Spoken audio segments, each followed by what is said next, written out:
Hey physics, welcome to week 11.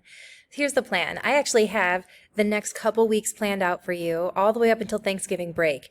It's all investigation 4.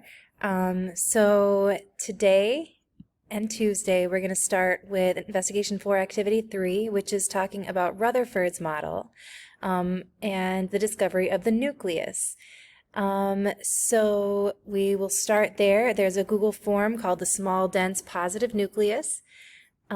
Then on Wednesday and Thursday, you're going to learn a little bit more about the nucleus. Activity 3 and that Rutherford experiment taught us a lot about the atom that we still, are things that still ring true today. So we're going to take 2 days with that one.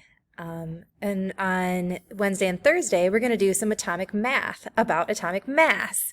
A little play on words there, math and mass.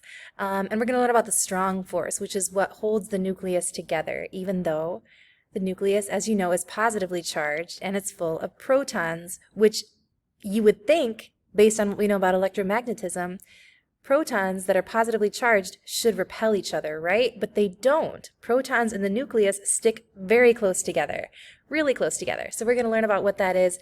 We're going to do some math about the atom and all the different parts in it. We're going to figure out charges. We're going to figure out mass.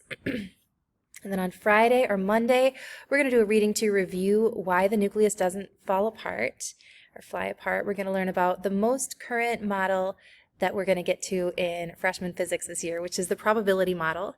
Talks about how electrons move around the nucleus. We've got some interesting metaphorical warm-up questions for you this week. And then I'll tell you about next week too real quick. This is not specifically set. We will definitely have the investigation 4 test either at the end of next week or early that next week after that, like right before Thanksgiving break. So that is the plan. We'll see you guys soon.